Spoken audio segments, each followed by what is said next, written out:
The morning sun filters through the floor-to-ceiling windows of the Metro Court Hotel, casting a sharp, unforgiving light over Carly Spencer as she paces the length of her office. Her phone is clutched so tightly in her hand that her knuckles are white, a physical manifestation of the cold, twisting dread that has been tightening in her stomach since the previous evening. Carly has survived car bombs, mob wars, and the seemingly endless volatility of Port Charles, but the silence currently coming from Josslyn's end of the line is a specific kind of torture that she knows all too well.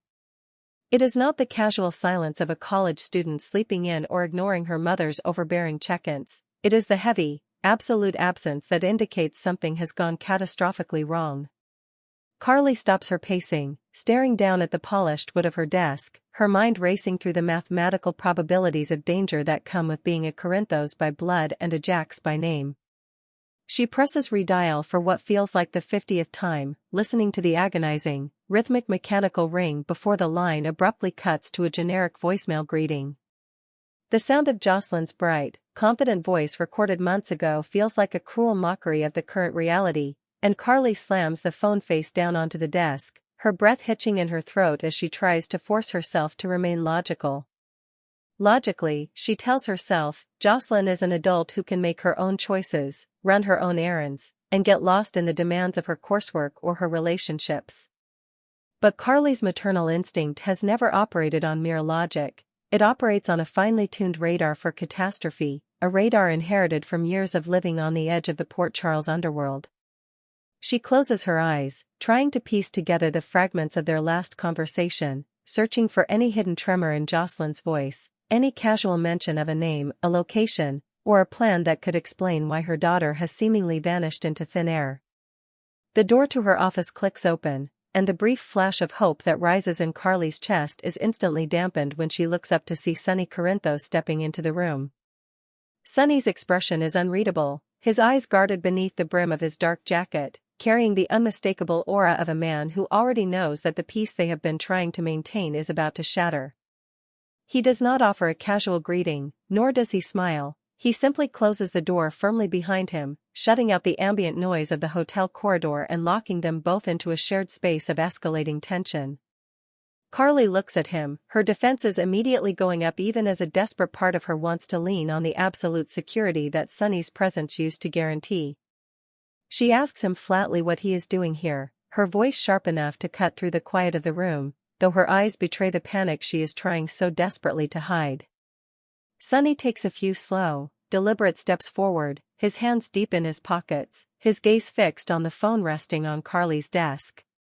He tells her that he received a call from his security detail, a routine report that wasn't supposed to alarm anyone but immediately set off red flags for his team. The guards assigned to keep a loose, respectful distance from Josslyn had lost her tail near the docks late last night, an area of town that no young woman should be wandering through without a very specific, and usually dangerous, reason. Sonny's voice is low, measured, the tone he uses when he is trying to control a situation before it completely spirals out of his grasp, but Carly can hear the underlying strain, the acknowledgement that Josslyn is not just missing, but potentially compromised. The mention of the docks sends a violent jolt through Carly, the pieces of the puzzle suddenly slamming together with terrifying clarity, rendering the room around her distant and cold. The docks mean shipping lanes, they mean unregulated warehouses, they mean the transient, dark underbelly of the city where leverage is bought and sold in human lives. She looks at Sonny, her anger flaring to mask the sheer terror consuming her, demanding to know how his highly trained, heavily compensated security team could simply lose track of her daughter in a city they practically own. Sonny accepts the lashing without flinching, his silence a grim admission that mistakes were made, but he reminds her that Josslyn has spent the last year doing everything in her power to shake off his protection, desperate to live a life free from the shadow of his empire. Carly shakes her head, refusing to let him shift the blame onto a girl whose only crime was wanting normalcy, but as the adrenaline courses through her veins, she realizes that arguing over fault is a luxury they do not possess. She needs answers, she needs a direction, and most of all, she needs to know who would be bold enough, or foolish enough, to lay a hand on a member of her family when the consequences of doing so are universally known to be lethal. As if responding to the unspoken question hanging heavily in the air, Carly's phone suddenly vibrates against the desk, the harsh buzzing sound cutting through the room like a gunshot. Both Carly and Sunny freeze, their eyes locked on the glowing screen that displays an unknown, restricted number, a visual confirmation that their worst fears are no longer just hypotheses. Carly reaches out, her hand trembling slightly before she forces her fingers to steady, pressing the accept button and lifting the phone to her ear with a rigid, unnatural slowness. She does not say hello, she simply waits, her breath held, listening to the ambient noise on the other end of the line, desperate for any clue, any background sound that might give away a location. A voice breaks the silence, a low, electronically distorted tone that strips away any identifying features, leaving only a cold, mechanical threat that makes the hair on the back of Carly's neck stand up. The caller does not waste time with pleasantries or dramatic introductions. They state simply and clearly that Josslyn is in their possession, safe for the moment, but that her continued well-being depends entirely on Carly's willingness to cooperate. The word cooperation drops like a lead weight in the center of the office, and Carly feels a wave of nausea threaten to overwhelm her, but she forces it down, replaced instantly by the fierce, protective rage of a mother whose child is in jeopardy. She demands to speak to Josslyn, her voice echoing off the walls with a commanding authority that refuses to negotiate with a ghost, her eyes locked onto Sunny, who has already stepped closer, his head tilted to catch whatever audio leaks from the receiver. There is a brief, agonizing pause on the line, followed by the sound of shifting fabric and a muffled gasp, and then Josslyn's voice comes through, small, frightened, but carrying that distinct Jack stubbornness that even terror cannot fully erase. Josslyn tells her mother that she is okay, that she doesn't know where she is, before the phone is abruptly yanked away, replaced once again by the distorted mask of the captor. The caller delivers a final, chilling directive, warning Carly that any involvement of the police, any call to the PCPD, or any heavy-handed intervention from Sunny's organization will result in a permanent end to negotiations, before the line goes completely dead, leaving Carly standing in a suffocating silence. Across town, far removed from the high-stakes panic of the Metro Court, the atmosphere inside the Quartermain mansion is charged with a completely different, yet equally volatile, brand of tension. Tracy Quartermain sits in the main living room, a cup of perfectly brewed tea resting untouched on the table beside her, her posture as rigid and commanding as the family legacy she so fiercely protects. Tracy does not merely inhabit a space, she rules it, her sharp eyes scanning every detail of the room, looking for any sign of weakness, inefficiency, or impropriety that might threaten the structural integrity of her family's social and financial standing. Her thoughts are a complex web of corporate maneuvers, family obligations, and a growing frustration with the younger generation's inability to manage their personal lives without creating public spectacles. She picks up her teacup, taking a slow, deliberate sip, her mind turning toward Harrison Chase and Brooke Lynn, a relationship that she has watched with a mixture of skepticism and a begrudging, deeply hidden affection that she would sooner die than openly admit. Tracy believes in order, she believes in legacy, and most importantly, she believes that people must be held accountable for their actions, regardless of their intentions or their emotional entanglements. The quiet of the mansion is broken by the sound of heavy footsteps echoing down the hallway, a hurried, uncoordinated rhythm that immediately draws Tracy's attention away from her thoughts and onto the doorway. Harrison Chase bursts into the room, his jacket slightly disheveled, his breathing shallow as if he has been running, his face flushed with an urgency that does not belong in the formal, controlled environment of the Quartermain estate. He stops short when he sees Tracy, clearly not expecting to find the matriarch holding court in the living room at this hour, and he attempts to smooth down his jacket, offering a polite, albeit strained, apology for his sudden intrusion. Tracy does not move, her gaze tracking his every motion with the precision of a predator watching an intruder enter its territory, her eyebrows arching slightly at his obvious state of agitation. She notes the way his eyes dart toward the stairs, the way his hands twitch at his sides, and the overall aura of a man who is carrying a secret that is actively burning a hole through his professional and personal composure. Tracy sets her teacup down with a soft, definitive click that carries the weight of a judge's gavel, her voice cool and smooth as she asks Chase what exactly could bring a detective of the PCPD to her home in such a state of undress and panic. Chase swallows hard, trying to summon his standard, professional demeanor, but the sheer volume of stress he is under makes the mask difficult to maintain. He tells her that he is looking for Brooklyn, that he needs to speak with her immediately regarding a matter that cannot wait for standard business hours or polite telephone calls. Tracy's eyes narrow, the mention of her granddaughter instantly activating her protective instincts, though her outward expression remains one of detached, aristocratic amusement. She informs Chase that Brooklyn is currently unavailable, busy with family matters that do not require the intervention of the local authorities, and she suggests that whatever urgent business he has can likely be routed through the proper, bureaucratic channels. But Chase refuses to be dismissed so easily, stepping further into the room, his voice dropping into a register of intense sincerity that causes Tracy's amusement to evaporate, replaced by a sharp, calculating focus. He tells Tracy that this isn't an official police matter, at least not yet, but it is something that directly impacts the family, something that he has uncovered through his own channels that could have massive repercussions if not handled with absolute discretion. He looks around the room, as if checking the shadows for eavesdropping house staff, before leaning in slightly, his desperation palpable as he begs Tracy to let him see Brooklyn, stating that every minute they waste is a minute they lose to control a narrative that is quickly spiraling out of their hands. Tracy studies him, her mind analyzing his body language, his tone, and the specific panic in his eyes, realizing that the detective has stumbled onto something that goes far beyond a simple domestic dispute or a minor corporate headache. She stands up slowly, her elegant frame dominating the space, her gaze locked onto his as she prepares to extract the truth from him, piece by painful piece, before she allows him a single step further into her home. Back at the Metro Court, the air in Carly's office has turned completely toxic with fear and adrenaline, the reality of the ransom call settling over her like a physical weight that threatens to crush the breath from her lungs. She turns on Sonny, her eyes wide, wild, and blazing with a terrifying intensity, telling him that they heard the voice, they heard Josslyn, and that this is not a drill or a mistake.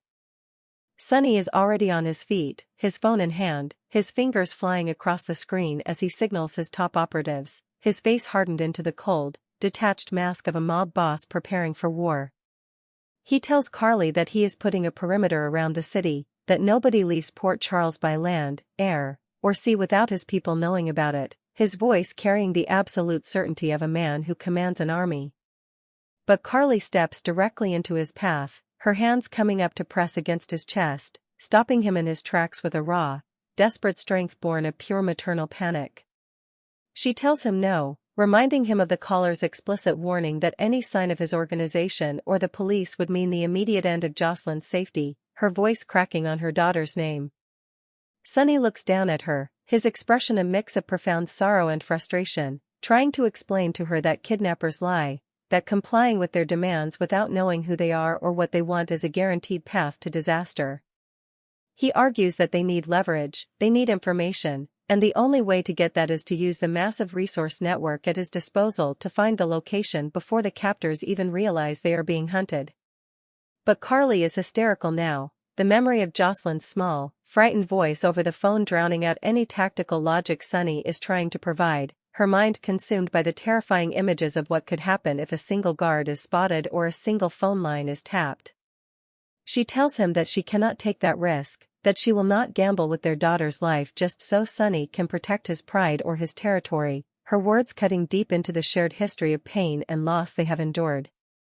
She demands that he stand down, that he pull his people back, and that he let her handle this on the terms laid out by the people holding Josslyn, even if it means walking into a trap alone.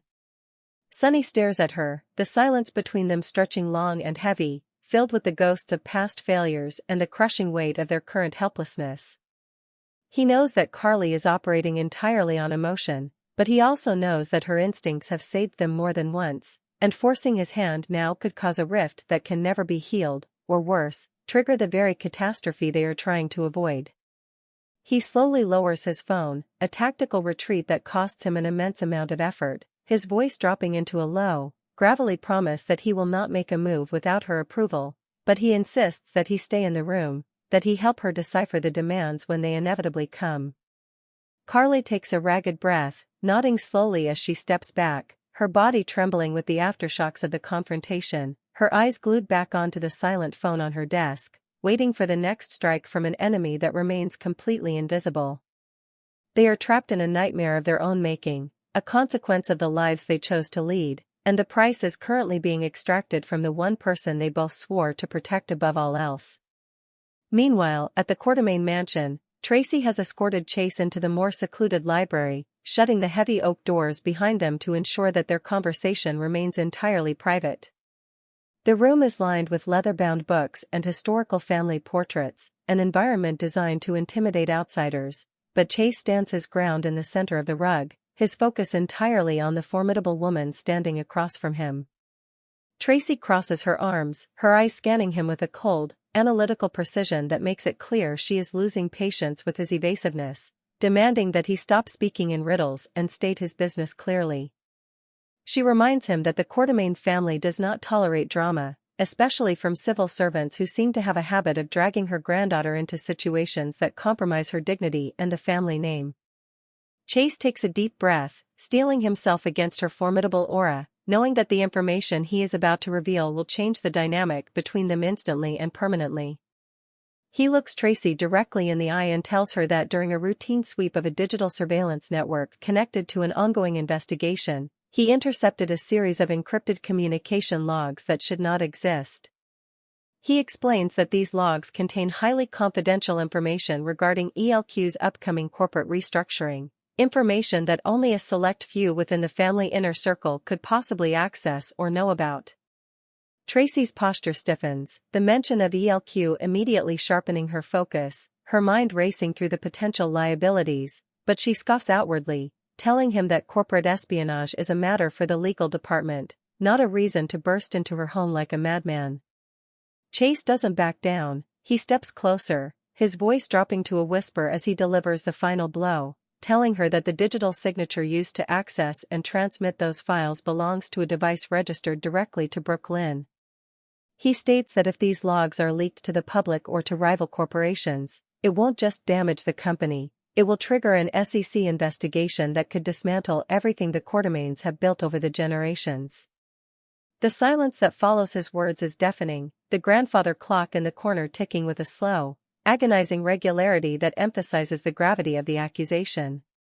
Tracy stares at Chase, her face completely expressionless, a mask of pure steel that hides the sudden, violent storm of calculation and alarm raging inside her brain. She searches his face for any sign of deception, any hint of a personal vendetta or a professional mistake, but she finds only the grim, unyielding honesty of a detective who knows he has just uncovered a ticking bomb. She turns away from him slowly, walking toward the window that overlooks the expansive, manicured gardens of the estate, her mind working at a furious pace to evaluate the threat. Brooklyn is impulsive, she is passionate, and she has a history of making questionable decisions when backed into a corner, but Tracy knows her granddaughter is not a traitor to the family, meaning someone else has either manipulated her, stolen her credentials, or set her up to take the fall for a massive corporate crime. Tracy turns back to face Chase, the aristocratic amusement completely gone, replaced by the dangerous, protective instincts of the Quartermain family matriarch who is ready to protect her own at any cost. She asks him who else knows about this, her voice dropping into a low, threatening register that carries the weight of immense power and influence, making it clear that the wrong answer will have severe consequences for his career. Chase meets her gaze without flinching, telling her that he has managed to flag the files and delay their release into the official police database, but that his window of time is rapidly closing. He explains that he came to her because he wants to protect Brooklyn, because he knows she is innocent of any malicious intent, but he needs Tracy's help to get to her and find out who is really pulling the strings before the official warrant is issued and the news breaks to the media. Tracy steps forward, her eyes locked onto his, recognizing the genuine devotion he has for her granddaughter, a realization that forces her to make an immediate, high-stakes alliance with the young detective she has spent so much time looking down upon. Back in the suffocating confines of the Metro Court office, Carly's phone rings again, the sound tearing through the fragile peace like a physical blow, demanding their immediate attention. Carly snatches the phone off the desk, her fingers instantly pressing the button, her voice raw but steady as she demands to know what they want from her, what it will take to get her daughter back unharmed. The distorted voice returns, cold, methodical, and entirely unimpressed by her display of strength, delivering a set of instructions that are as precise as they are terrifying. The caller demands a highly specific set of financial transfers, an amount of money that would cripple most institutions but is well within Carly's reach, to be deposited into a series of untrackable offshore accounts within the next 3 hours. Furthermore, they demand that Carly personally deliver a physical encryption key, a device currently stored in a high-security safe deposit box at the Port Charles Bank, to an isolated location on the edge of the city. The caller emphasizes that she must come alone, without any electronic tracking devices, and that any deviation from the plan will result in the immediate and permanent termination of the agreement. Carly listens, her mind writing down every detail, every coordinate, every syllable with an intensity that burns the information into her memory, her heart hammering against her ribs like a trapped bird. She promises the caller that she will comply, that she will get the money and the key, begging them again not to hurt Josslyn, to give her more time if the transfers take longer than expected due to bank security protocols. The caller gives no reassurance, simply repeating the 3-hour deadline before disconnecting the call, leaving Carly standing in the center of the room with the terrifying realization that the countdown to her daughter's survival has officially begun. She turns to Sonny, her voice a mix of terror and determination, telling him that she has to go, she has to get to the bank, and she has to prepare for the drop exactly as they instructed. Sonny moves to block the exit, his face twisted with anxiety, telling her that walking into an isolated location with a high-value encryption key and no backup is suicide, that the captors have no intention of letting either her or Josslyn walk away once they have what they want. But Carly pushes past him, her eyes flashing with a dangerous, unyielding fire that stops him from physically restraining her, telling him that she doesn't care about the risk to herself, that her only priority is ensuring that Josslyn has a chance to come home.